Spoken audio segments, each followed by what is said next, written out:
Episode की शुरुआत होती है फीमेल लीड के छोटे भाई जुंची को दिखाने से, जो कि अपने रूम में बैठकर कुछ मशीन वगैरह बना रहा था। असल में जुंची का कॉलेज का एंट्रेंस एग्जाम होने वाला था, जिसके लिए उसे पढ़ाई करनी थी, लेकिन हम देख पाते हैं कि उसे ये मैकेनिकल चीज़ों में कुछ ज़्यादा इंटरेस्ट था। अब जैसे ही उसे ऐसा लगता है कि उसके रूम में कोई आने वाला है, तभी वो एक डिक्शनरी निकाल कर उसमें से इंग्लिश पढ़ने लगता है और उसके रूम में एंट्री होती है हमारी फीमेल लीड शोंग जाओ की, जो कि एक बहुत ही मेहनती लड़की है और अपनी फैमिली को सपोर्ट करने के लिए जॉब भी करती है। पर उसे यहाँ पर पता चल गया था कि उसका भाई पढ़ाई करने का नाटक कर रहा है, इसलिए उसे पीटने लगती है।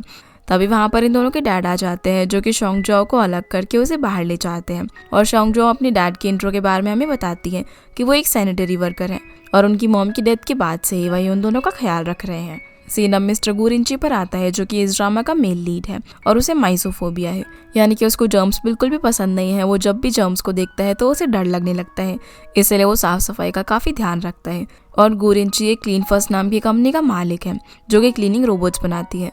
और क्योंकि गू रिंची को जर्म से एलर्जी थी, इसलिए उसने अपनी कंपनी में अपने लिए एक लेंस भी डेवलप किया हुआ था, जिससे कि वो किसी भी चीज़ को देखकर उसमें मौजूद जर्म्स को देख सकता था। सीना फिर से शोंग जाओ पर आता है, जो कि अपनी जॉब पर जाने के लिए लेट हो चुकी थी, इसलिए वो बिना ब्रेकफास्ट किए ही वहाँ से चली जाती है।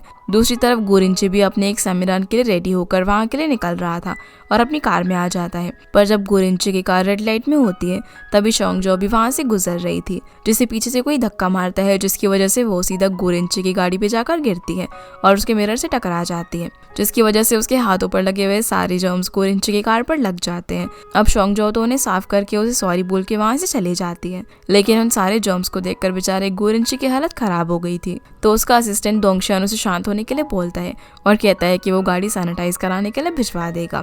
फिर ये लोग सेमिनार में पहुंच जाते हैं, जहां पर गू रिंची अपने नए रोबोट टॉपेक्स के बारे में सभी लोगों को बताता है कि वो बहुत ही जल्दी लॉन्च होने वाला है। और इस सेमिनार के बारे में शोंग जाओ भी अपने कैफे में लगे टीवी पर देख रही होती है। इसके बाद गू रिंची शियान नाम की एक लड़की से एक रेस्टोरेंट में मिलने के लिए आता है, जिससे वो बिल्कुल भी नहीं मिलना चाहता था, पर अपनी मॉम के कहने पर उसे ऐसा करना पड़ रहा था। जहाँ पर शियान बातों ही बातों में उससे बोलती है कि वो उसका एक इंटरव्यू लेना चाहती है, लेकिन गू रिंची इस सब के अंदर इंटरेस्टेड नहीं था और वो उसे बैठकर पूरा स्कैन करने लगता है, जहाँ वो देखता है कि उस पर बिल्कुल भी जर्म्स नहीं है। पर तभी वो उसके कॉलर पर एक डॉग का बाल देखता है, जो देखकर उसका माइसोपिया फिर से ट्रिगर हो जाता है और वो अपने मुंह से पानी भी फेंक देता है। शियान ये देखकर उसे टिश्यू देने जा रही थी, लेकिन इससे पहले ही दोंगशान उसे टिश्यू दे देता है और गू रिंची बिना कुछ बोले यहाँ से चला जाता है। शियान भी उसके पीछे पीछे जाकर उसे रोकना चाहती थी, लेकिन दोंगशान उसे रोक देता है। अब जब गू रिंची यहाँ से जा ही रहा था, तभी शोंग जाओ, जो कि इसी रेस्टोरेंट में काम करती है, वो उसे नोटिस कर लेती है। और क्योंकि उसने मिस्टर गू की कंपनी में कुछ दिन पहले इंटरव्यू दिया था, इसलिए वो उसे देखकर यहाँ पर काफ़ी शॉक हो जाती है और वो उसकी कंपनी और उसके काम की काफ़ी तारीफ करने लगती है।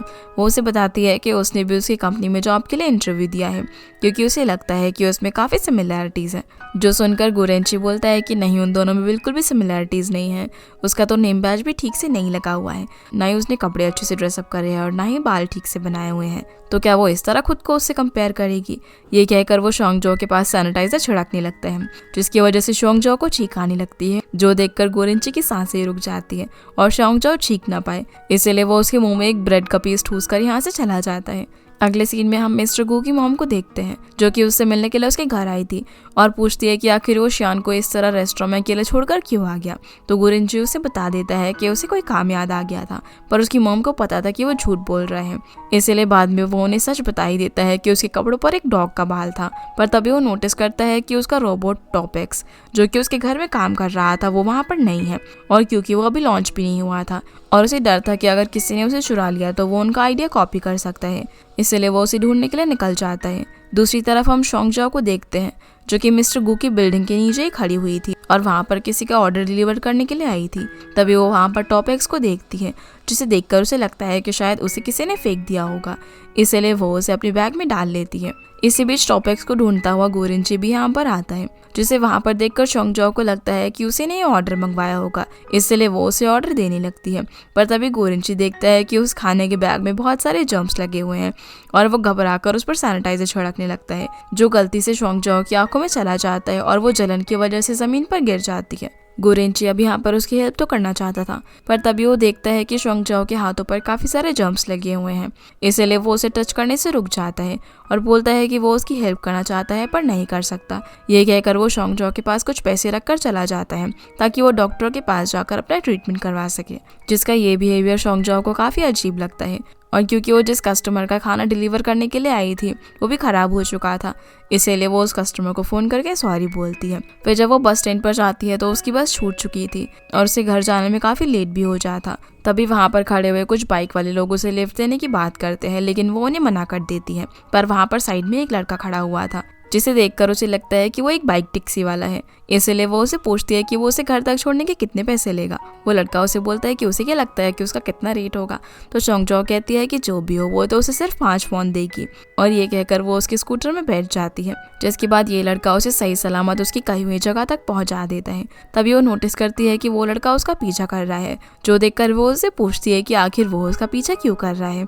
तो वो लड़का कहता है कि वो उसका पीछा नहीं कर रहा।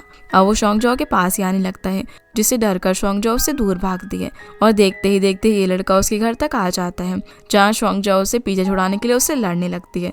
इतने में ही चोंगजो के डैड वहाँ पर आ जाते हैं, जो कि इन दोनों को रोकने की कोशिश करते हैं, पर इस हाथापाई में इन्हें चोट लग जाती है। इसलिए अब ये दोनों उन्हें घर पर लेकर आते हैं, जहाँ पर हमें पता चलता है कि इस लड़के का नाम लूशियाओ है, जो कि चोंगजो का नया पड़ोसी है और अभी अभी अब्रॉड से वापस आया है। डैड और लूशियाओ तो एक दूसरे से काफ़ी अच्छे से बातें कर रहे थे, लेकिन चोंगजो को ये शो बिल्कुल भी अच्छा इंसान नहीं लग रहा था। इसके बाद वो अपने रूम में चली जाती है, जहाँ पर उसे क्लीन फर्स्ट कंपनी से एक मेल आता है, जिसमें लिखा हुआ था कि उसे जॉब के लिए हायर कर लिया गया है, जो जानकर वो काफ़ी खुश होती है। दूसरी तरफ हम गोरेंची को देखते हैं, जो कि अपने सोशल मीडिया पर टॉप एक्स के खोने के बारे में न्यूज़ पोस्ट करता है और कह देता है कि जो भी उसे ढूंढ कर लाएगा वो उसे 50,000 वॉन का प्राइस देगा। उसी रात जब चोंगजो का भाई पानी पीने के लिए उठता है तो उसकी नज़र टॉप एक्स पर पड़ जाती है, जिसे कि चोंगजो ने अपने बैग में रखा हुआ था। जुनजी उसे अपनी रूम के अंदर लेकर जाता है, जहाँ पर वो उसे खोलने ही वाला था, पर तभी वो उस पर क्लीन फर्स्ट कंपनी का लोगो देखता है, जिसे देखकर वो जान जाता है कि ये वही रोबोट है जो कि लॉस्ट हो चुका है। ये देखकर वो सोचता है कि ये पैसे कमाने का अच्छा मौका है, इसीलिए वो गोरेंची को कॉल करके बता देता है कि टॉप एक्स उसे मिल गया है और वो उसे मिलने के लिए एक बार के पीछे बुलाता है। इधर चोंगजो के डैड ने काफ़ी ज़्यादा शराब पी ली थी, जिसकी वजह से चोंगजो या फिर उसके भाई को उसके डैड की जगह काम पर जाना था, जिसके लिए वो स्टोन पेपर सीजर खेलते हैं, जिसमें चोंगजो हार जाती है। इसलिए उसे अपनी डैड की जगह पर कचरा उठाने के लिए जाना पड़ता है, जहाँ पर कुछ लड़के आकर उसके सर पर कैन मार देते हैं। ये देखकर वो उनसे लड़ने लगती है। तभी वहाँ पर एक लड़का आता है जो कि चोंगजो का सीनियर था, और उसे वहाँ पर देखकर वो अपना मुंह एक मास्क से छुपा लेती है, ताकि वो उसे इस हालत में काम करता हुआ ना देख ले।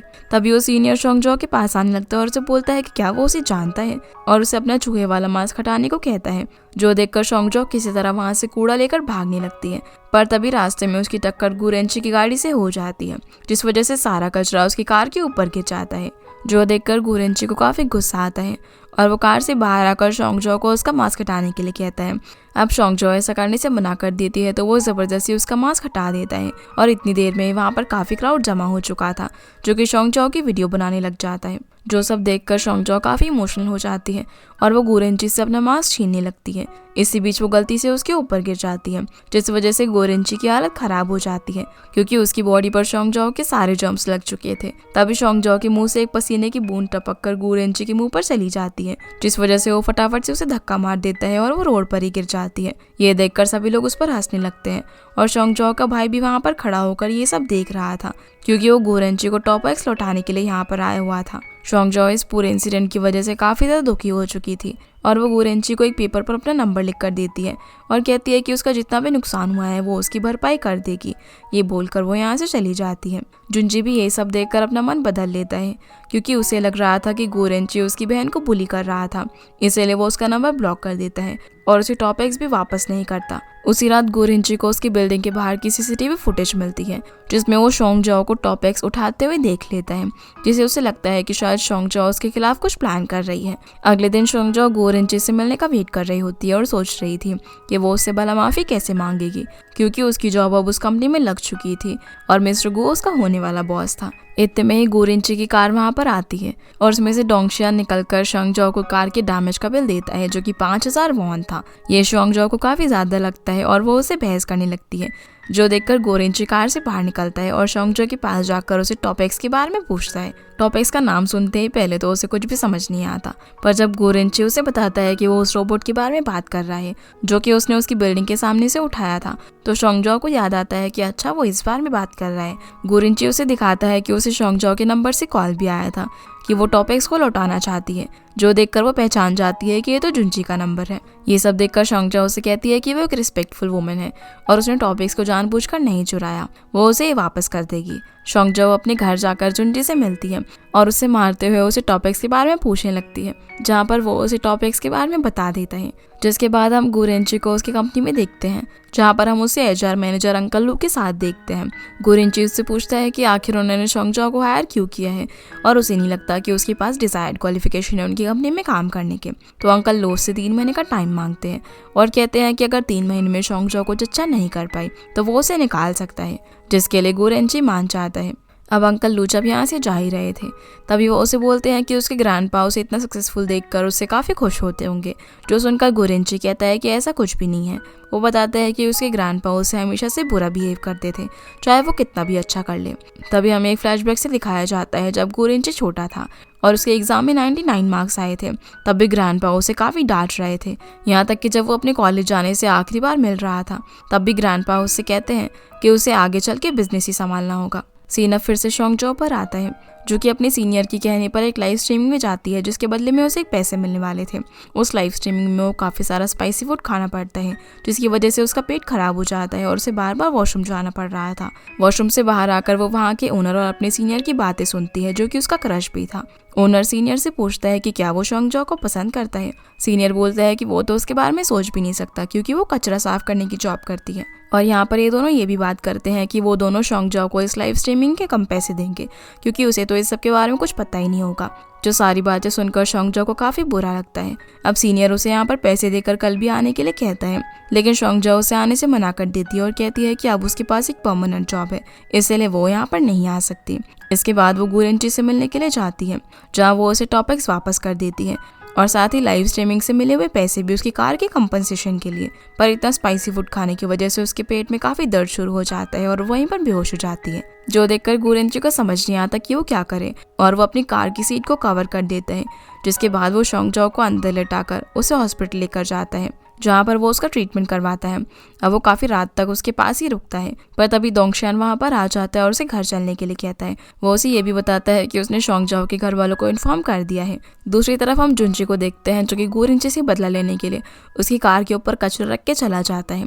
जब दोंगशियान उस कचरे को देखता है तो वो उसे साफ कर देता है, लेकिन उसकी स्मेल अभी भी नहीं जा रही थी। इधर शोंगजाओ को जब होश आता है तो वो ल्यूशियाओ को अपनी नज़रों के सामने पाती है। वो उससे पूछती है कि क्या वो उसे हॉस्पिटल लेकर आया, तो वो उसे बताता है कि उसे किसी ने कॉल करके यहाँ पर बुलाया है। वो यहाँ पर उसके लिए खाना भी लेकर आया हुआ था और उसे अपने हाथों से खिलाता है। अगले दिन शोंगजाओ को हम देखते हैं, जिसका आज क्लीन फर्स्ट कंपनी में पहला दिन था। वो अपना काम कर रही होती है, तभी गुरेंची वहाँ पर आ जाता है। वो नोटिस करता है कि शोंगजाओ में से कुछ स्मेल आ रही है।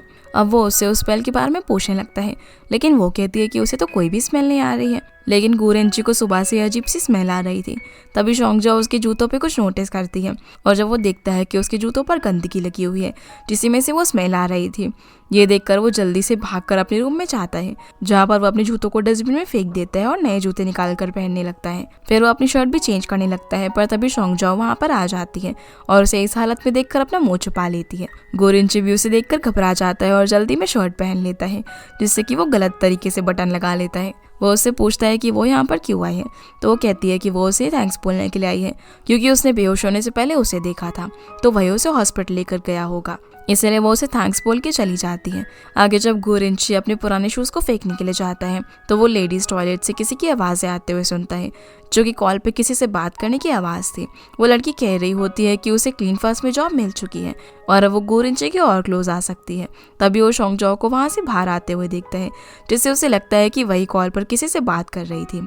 उसे लगता है कि अब तक जितनी बार भी उसकी मुलाकात शोंगजाओ से हुई है, वो सब उसका प्लान है और वो उसे फंसाना चाहती है। अगले सीन में हम शियान को देखते हैं, जो कि गुरेंची से मिलने के लिए आई हुई थी। वो उससे बातें कर ही रही थी कि तभी गुरेंची की कॉफ़ी गिर जाती है, जिसे वो साफ करवाने के लिए शोंगजाओ को बुलाता है। अब वो शियान से बातें करते करते ऐसी बातें बोलता है, जिससे कि वो देख सके कि क्या सच में शोंगजाओ को उसे फंसाने का कोई प्लान है। लेकिन गुरेंची की ऐसी बातों पर शोंगजाओ तो कोई रिएक्ट ही नहीं करती, क्योंकि उसका ऐसा कोई भी प्लान नहीं था और वो चुपचाप कॉफ़ी का दाग साफ करके वहाँ से चली जाती है। जो चीज़ देखकर गुरेंची सोचता है कि यार इसने तो कोई रिएक्ट ही नहीं किया। अब शियान यहाँ पर फिर से गुरेंची से डिनर पर चलने के लिए पूछती है, लेकिन वो मीटिंग का बहाना लगाकर यहाँ से चला जाता है। इसके बाद हम गोरिंची को लैब में देखते हैं। तभी उसे लैब की ग्लास की वॉल पर बाहर से शॉन्गजाओ दिखती है, जो देखकर उसे उस पर पूरा शक होने लगता है कि वो जरूर उस पर नजर रख रही है। लेकिन शॉन्गजाओ को अंदर का कुछ भी नहीं दिख रहा था।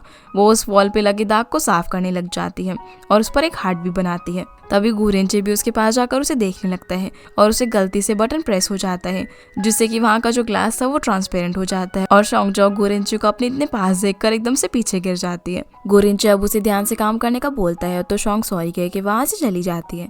फिर हम उसे एक कलीग से बात करता हुआ देखते हैं जिसका नाम हुआयू है और वो उसे बताता है कि वो रिसर्च एंड डेवलपमेंट डिपार्टमेंट में काम करता है। तभी हुआयू का फ्रेंड वहाँ पर आ जाता है जिसका नाम वोयू है और वो टेक्निकल डिपार्टमेंट में काम करता है। अब इन लोगों से बात करके शॉन्ग को बहुत ही अच्छा लगता है। वो मन ही मन सोचती है कि बेशक गोरिंची बहुत ही अजीब आदमी है, लेकिन उसके एम्प्लॉयज़ काफ़ी अच्छे हैं। अगले सीन में हम शॉन्ग को उसके घर के बाहर देखते हैं, जहाँ पर वो नोटिस करती है कि एक लड़की श्यान से लड़ रही होती है। श्यान उसे कहता है कि उन्हें ब्रेकअप कर लेना चाहिए और वो लड़की उसे मारकर वहाँ से चली जाती है। तभी श्यान की नज़र शुआंग पर पड़ती है तो वो उसे कहता है कि उसे कॉल कर लेना चाहिए था ना, वो उसे पिक करने के लिए आ जाता। तो शुआंग बोलती है कि वो किसी ऐसे लड़के से बिल्कुल भी लिफ्ट नहीं लेना चाहती जो कि हर दिन अलग अलग लड़कियों के साथ ब्रेकअप करता हो। तभी शुआंग के हाथ से उसका सामान गिर जाता है, जिसमें श्यान क्लीनिंग वाइपर को देख लेता है। वो शुआंग से पूछता है कि क्या वो क्लीनर की जॉब कर रही है, जो सुनकर वो उसे कहती है कि अगर उसने ये बात उसके डैड और भाई को बताई तो वो उसका नाम पूरे पड़ोस में खराब कर देगी। शुआंग अब अपने घर में जाती है, जहाँ पर श्यान भी उसके पीछे पीछे आ जाता है। वो उससे पूछती है कि वो ऐसे अंदर कैसे आ सकता है, तो वो बताता है कि उसके डैड ने उसे खाने पर उसे बुलाया है। अभी सभी लोग साथ में बैठकर खाना खाने लगते हैं। तभी शुआंग की डैड उससे पूछ लेते हैं कि आखिर वो कहाँ पर काम कर रही है। तो शुआंग अपने डैड से कहती है कि वो एक टेक कंपनी में सेल्स का काम कर रही है, जो सुनकर श्यान मुस्कुराने लगता है। अब श्यान इससे पहले कि यहाँ पर उसके डैड से कुछ बोल पाता, शुआंग उसका पैर जोर से दबा देती है और फिर उसे अपनी आंखों से भी वार्न करती है कि वो उसके डैड को कुछ ना बताए। दूसरी तरफ हम गोरिंची को देखते हैं जो कि मिरर में खुद को देख रहा था। तभी उसे मिरर में शुआंग की रिफ्लेक्शन दिखने लग जाती है, जो देखकर वो सोच में पड़ जाता है कि आखिर वो शुआंग के बारे में क्यों सोच रहा है। अगले दिन हम शुआंग को कंपनी में देखते हैं, जहाँ पर सारे लोग एक जगह पर इकट्ठा होकर खड़े हुए थे। वो यहाँ पर हुए उससे पूछती है कि आखिर यहाँ पर क्या हुआ है, तो वो बताता है कि वो कल ऑयस्टर लेकर आया था जिससे वो अपने घर ले जाना भूल गया और अब वो सड़ चुका है, जिस वजह से यहाँ पर बहुत ही बुरी स्मेल आ रही है और यहाँ पर कोई भी उस ऑयस्टर के पास जाने से डर रहा था। पर शुआंग उस ऑयस्टर के पास जाकर उसे साफ कर देती है, जो देखकर सभी लोग काफी खुश होते हैं और उसकी तारीफ भी करते हैं। साथ ही सभी लोग यहाँ पर हैरान भी थे कि आखिर उसने उसे किस तरीके से साफ किया। तो शुआंग बताती है कि उसे स्मेल सेंस नहीं होती, जो सुनकर सभी लोग हैरान रह जाते हैं। पर तभी गोरिंची वहाँ पर आकर कहता है कि ऐसे एम्प्लॉय की कंपनी के अंदर कोई भी जरूरत नहीं है। वो कहता है कि क्लीनिंग डिपार्टमेंट में किसी भी चीज़ को स्मेल करना काफ़ी इंपॉर्टेंट है और अगर वो ऐसा नहीं कर पाती तो वो कुछ भी ठीक से साफ नहीं कर पाएगी। शुआंग बोलती है कि उसे इस सब का एक्सपीरियंस है और उसे आज तक इसकी वजह से कोई दिक्कत नहीं हुई है। तो गोरिंची उससे पूछता है कि क्या उसे सच में स्मेल सेंस नहीं होती, जिस पर शुआंग हाँ करके वहाँ से चली जाती है। पर गोरिंची जानता था कि वो झूठ बोल रही है, इसलिए वो बोलता है कि अगर ये बात झूठ निकली तो वो उसे जॉब से निकाल देगा। अब गोरिंची ये चीज़ चेक करने के लिए अलग अलग तरीके अपनाता है। पहले तो वो शुआंग के लिए खाने का सामान ऑर्डर करता है, जिसमें से काफ़ी ज़्यादा बुरी स्मेल आ रही थी। वो जैसे ही उस बॉक्स को ओपन करती है तो उसके आसपास बैठे सारे लोग उठकर भाग जाते हैं। पर शुआंग नहीं चाहती थी कि गोरिंची को शक हो, इसलिए वो किसी तरह उस डिश को खा लेती है। इसके बाद वो एक बदबूदार सॉक्स लेकर शुआंग के पास आता है और उसे उठाने के लिए कहता है, जिसे वो बिना किसी हिचकिचाहट के उठा देती है। अगले सीन में हम देखते हैं कि गोरिंची शुआंग के लॉकर के अंदर बहुत सारा क्लीनर छिड़क देता है और जैसे ही वो वहाँ पर आकर अपने लॉकर को खोलती है तो वो स्मेल की वजह से काफ़ी परेशान हो जाती है। पर फिर भी वो उन कपड़ों को पहनकर इस तरीके से एक्ट करती है जैसे कि उसे कोई भी स्मेल नहीं आ रही हो। जैसे ही वो कंपनी के बाहर निकलती है तो श्यान उसे पिक करने के लिए आता है, जहाँ पर गोरिंची श्यान को उसे हेलमेट पहनाते हुए देखकर काफ़ी जेलस होने लगता है। अब क्योंकि श्यान के कपड़े में से क्लीनर की काफ़ी स्मेल आ रही थी, इसलिए श्यान उसे अपने घर पर लेकर जाता है, जहाँ पर वो उसके कपड़े चेंज करवाता है और उसके पुराने कपड़ों को धोने के लिए डाल देता है, ताकि उसकी फैमिली को पता ना चल जाए कि वो एक क्लीनर की जॉब करती है। जिसके बाद हम गोरिंची को देखते हैं जो कि काफ़ी परेशान था, क्योंकि वो शुआंग को गलत साबित नहीं कर पाया था। साथ ही वो ये भी सोचता है कि अगर शुआंग उसके पास आना चाहती है तो वो दूसरे लड़के के साथ क्या कर रही थी, जो कि उसे पिकअप करने के लिए आया था। उसी वक्त वहाँ पर दोंगशियान आता है, जो कि उसे घर चलने के लिए कहता है, लेकिन तभी गोरिंची नोटिस करता है कि उसकी टेबल पर एक रुई का टुकड़ा पड़ा हुआ है, जो देखकर वो शुआंग को बुलाने का ऑर्डर देता है ताकि वो उससे अपना ऑफिस फिर से साफ करवा सके। इधर हम शुआंग को देखते हैं जो कि अपने भाई जुंजी को कॉल करके घर पर आने के लिए कह रही होती है, जहाँ जुंजी उसे बोलता है कि वो ट्यूशन में है। पर शुआंग को पीछे से कुछ आवाज़ें आ रही थी, जिससे उसे पता चल जाता है कि वो झूठ बोल रहा है, इसलिए वो उसे ढूंढने के लिए निकल जाती है। तभी उसे दोंगशियान का कॉल आता है, जिसे पिकअप करने के चक्कर में वो गिर जाती है और उसके चिल्लाने की आवाज़ सुनकर गोरेंची उससे कहता है कि शायद वो किसी मुसीबत में है। जो सुनकर वो अपनी गाड़ी लेकर शुआंग के घर की तरफ फटाफट से निकल पड़ता है।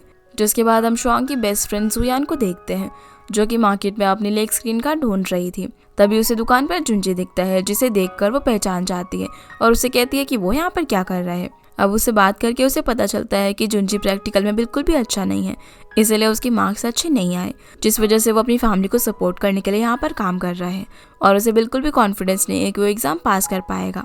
जो सब सुनकर जुयान उसे मोटिवेट करने लगती है और बोलती है कि अगर वो ट्राई ही नहीं करेगा तो एग्ज़ाम में पास कैसे कर पाएगा। इतने में शुआंग वहाँ पर आ जाती है, जो कि जुंजी को वहाँ पर देखकर उसे मारने लगती है, पर जुयान उसे बचाने के लिए झूठ बोल देती है कि वो उसके साथ डेट पर आई है। लेकिन शुआंग जानती थी कि वो झूठ कह रही है, पर फिर भी जुयान किसी तरह शुआंग को गुस्सा करने से रोकती है और उसे घर चलने के लिए कहती है। अब क्योंकि शुआंग के पैर पर भी चोट लगी हुई थी, इसलिए शियान उसे अपने कंधे पर उठाकर घर की तरफ लेकर आने लगता है, जो देखकर शुआंग काफ़ी शॉक हो जाती है और वो यहाँ पर शियान का चेहरा देखने लगती है। तो वो उससे पूछ लेता है कि क्या मैं इतना अट्रैक्टिव लग रहा हूँ जो कि तुम मुझे इस तरह घूर रही हो, पर शुआंग उसे कोई भी जवाब नहीं देती। दूसरी ओर गोरिंची शुआंग के घर के बाहर पहुँचता है, जहाँ पर उसे काफ़ी सारे लोग दिखते हैं और इतने लोगों को देखकर वो घबरा जाता है। तभी उसे शुआंग दिखती है, जो कि शियान और बाकी सभी के साथ वहाँ पर आ जाती है। वो गोरिंची को वहाँ पर देखकर काफ़ी हैरान थी और उससे पूछती है कि आखिर वो यहाँ पर क्या कर रहा है। तो गोरिंची उससे पूछता है कि वो कॉल पर चिल्ला क्यों रही थी, जिस पर शुआंग उसे बताती है कि वो सीढ़ियों से गिर गई थी। जो सुनकर वो उसे कहता है कि अगर उसके पैर पर चोट लगी है तो उसे घर में ही रहना चाहिए, ना कि बाहर घूमना चाहिए। ये कहकर वो गुस्से में वहाँ से चला जाता है और लूशियान को गोरिंची का ये एटीट्यूड बिल्कुल भी पसंद नहीं आता, क्योंकि उसने उससे हाथ मिलाने की कोशिश की थी, पर वो उसे बिना हैंडशेक किए वहाँ से चला गया था। आगे हम लूशियान को शुआंग के घर पर देखते हैं, जहाँ वो उसके पैर पर दवाई लगा रहा था ताकि उसके पैर का दर्द कम हो सके। इसी दौरान वो शुआंग से गोरिंची के बारे में पूछता है कि आखिर वो कैसा इंसान है।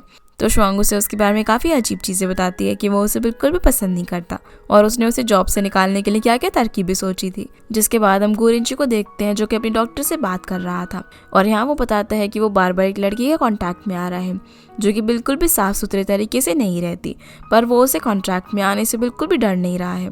ये सुनकर डॉक्टर उसे उस लड़की से दूर रहने की एडवाइस करता है, क्योंकि इस सब से उसका फोबिया और ज़्यादा बिगड़ सकता था। अगले दिन शुआंग जब कंपनी के अंदर काम कर रही होती है, तभी उसकी टक्कर लू से हो जाती है, पर यहाँ दोनों एक दूसरे को नोटिस नहीं करते और लियो सीधा शियान के पास जाता है, जो उससे बताती है कि उन्हें अर्जेंटली एक मॉडल की ज़रूरत है।